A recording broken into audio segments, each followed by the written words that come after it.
ఆంధ్రప్రదేశ్ ప్రభుత్వం ప్రవేశపెట్టిన బడ్జెట్పై స్పందిస్తూ మాజీ సీఎం వైఎస్ జగన్మోహన్ రెడ్డి కూటమి ప్రభుత్వంపై తీవ్ర విమర్శలు చేశారు. కూటమి ప్రభుత్వం అధికారంలోకి వచ్చిన తర్వాత పని చేయకుండా ప్రచారం మాత్రం పీక్ లో ఉందని తెలిపారు. తాడేపల్లి నివాసంలో మీడియాతో మాట్లాడిన వైఎస్ జగన్ బడ్జెట్ లో అన్ని అబద్దాలు, చంద్రబాబు భజన మాత్రమే ఉందని ఎద్దేవా చేశారు. జీడీపీపై చంద్రబాబు సర్కారు తప్పుడు లెక్కలు చెబుతుందని మండిపడ్డారు. కూటమి సర్కారు ప్రవేశపెట్టిన బడ్జెట్ లెక్కలు నిజమే అయితే ఏపీ ప్రజల తలసరి ఆదాయం పెరగాలి కదా అని ప్రశ్నించారు. తమ హయాంలో పోల్చితే ప్రస్తుతం రాష్ట్ర ఆదాయ పెరుగుదల చాలా తక్కువేనని జగన్ తెలిపారు. ఇక ఎన్నికల ముందు కూటమి ఇచ్చిన సూపర్ 6 హామీలను నెరవేర్చకుండానే అన్నింటినీ అమలు చేసినట్లు చంద్రబాబు అబద్దాలు చెబుతున్నారని ఆరోపించారు.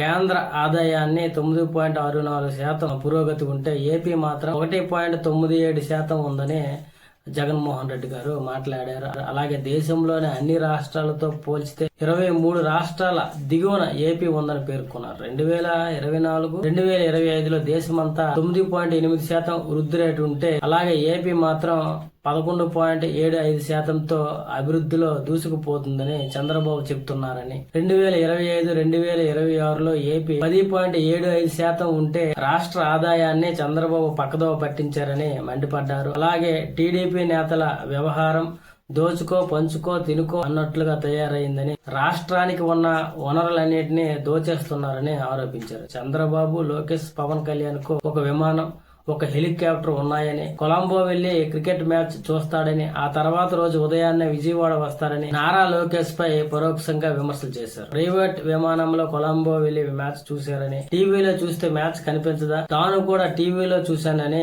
వైఎస్ జగన్ చెప్పారు. 2014లో రాష్ట్రం విడిపోయినప్పుడు ఏపీ అప్పులు 1,47,717 కోట్లు ఉండగా 2019లో చంద్రబాబు సర్కార్ దిగిపోయే నాటికి 3,90,247 కోట్లు చేరుకున్నట్లు జగన్ తెలిపారు. తమ 5 ఏళ్ల హయాంలో 3,31,671 కోట్లు అప్పు చేశామని, కానీ చంద్రబాబు నేతృత్వంలో కూటమి ప్రభుత్వం గత 18 నెలల్లోనే 3,17,448 కోట్లు అప్పు చేసిందని పేర్కొన్నారు. రాష్ట్ర ప్రభుత్వ ఉద్యోగాలకు 35,000 కోట్ల బకాయిలు ఉన్నాయని, జీతాలు పెంచకుండా వారితో ఆటలు ఆడుతున్నారని తీవ్ర విమర్శలు చేశారు.